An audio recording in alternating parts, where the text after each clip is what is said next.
You know, I wasn't even going to talk about the Eli Ricks situation because it's just another player getting in trouble. Little stuff that young men do. But there's some suspect stuff about the whole thing in relation to my head coach, Nick Saban, that may sort of shed a hypocritical light on old Nicky boy. Let's talk about it.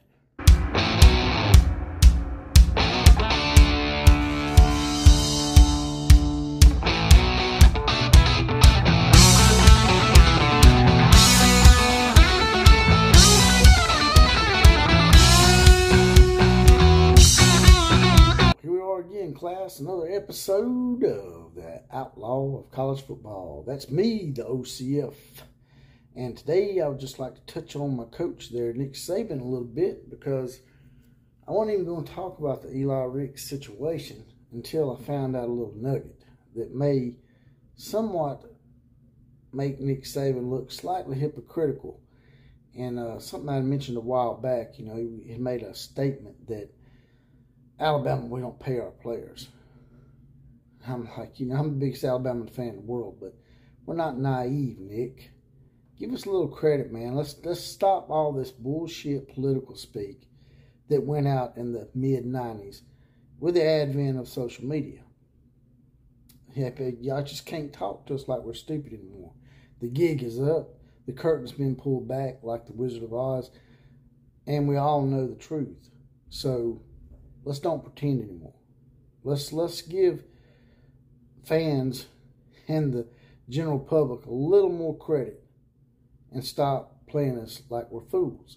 But before I get to all that, I would like to say that this is the home of the Common Joe and Common Son, no, even more so than all those media talking heads. And here comes the throat slash. That's right. I was asked to bring the throat slash back by one of the Common Joes and Sallies in the know out there, that being Marlon King.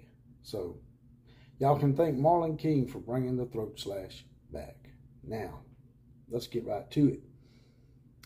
Nick Saban, a while back, had said, like I told you, that at Alabama we don't pay players. And we all know that's a lie, because everybody's been doing this. They want to say what they want to say. But the top, I'd say, the top 40 to 50 programs in Division I football are paying players some way, in some form, in some fashion, under the table. Shit's been going on probably since the 1920s. So let's get that out of the way. Let's just go ahead and pull that back, that curtain that I was talking about. Let's stop being naive. So what makes me question this even more is the Eli Ricks situation. You know, he got in trouble this past week for speeding and possession of marijuana. But that's not what my problem is. My problem is the vehicle that he was pulled over in. Almost a brand new Mercedes-Benz. You're like, well, that happens all the time, JPC. These players get cars from people, and they slip them to them and say they just, you know, borrow them and whatnot to try to get out of saying they give them to them so you don't get in trouble with the NCAA. It's all well and good, but you people really think it's a coincidence that Eli Ricks gets lured away from LSU and Nick Saban owns quite a few Mercedes dealerships in Alabama?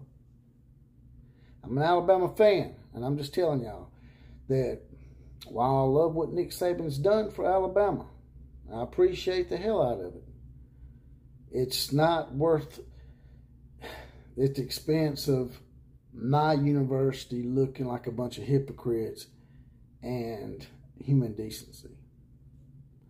And while the NIL deals are out of this world right now and out of control, they're fixing to pass some laws, from what I hear and what I've saw today on a few podcasts, namely my podcast partner Jonathan Lewis at CFB with John Lewis. Check that out.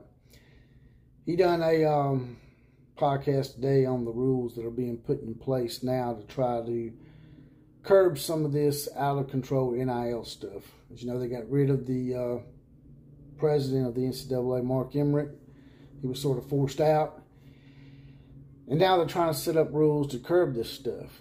So giving the man a car, it's not that big of a deal right now with all the wild nature that is the NILs. But the problem I have is that before the NIL deals were in place, this stuff was probably going on.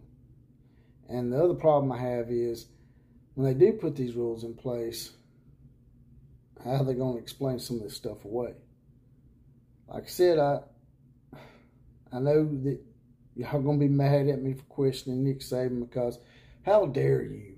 He makes $11 million a year and he's the greatest coach of all time.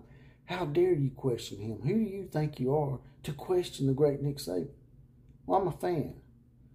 And I'm a supporter of the University of Alabama. My mother worked for the University of Alabama for 37 years. I've been an Alabama fan much longer than Nick Saban's been a coach at Alabama. And for people to continually say, hey, you have no right to question these people because they're rich or because they're famous or because they're good at their job is elitist bullshit. Simple as that. I really don't know how to end this other than to say that if you're going to say something, Nick, make sure that in the end, all I'm asking for you to do, Nick, is to try to look somewhat truthful and somewhat honest about all this, okay? Because you know and I know and everybody else knows that these major universities have been slipping money and slipping all sorts of things to players for quite some time, man. So instead of trying to come across as above the fray and I'm the greatest coach of all time, how don't question me kind of deal, instead of acting that way, just be upfront, man. Be upfront with people. They appreciate a lot more if you're just upfront about it, man. And just say, hey, look, yeah, we're paying players because everybody else is. And when the NIL deals get some regulations put on by the NCAA, well, then you can go back to being half-truthing or whatever it is that you do so that you can skirt the rules like everybody else does. And that's all I got to say about that. Like, share, comment, and subscribe to this channel. And as always, KMCA to all the other teams.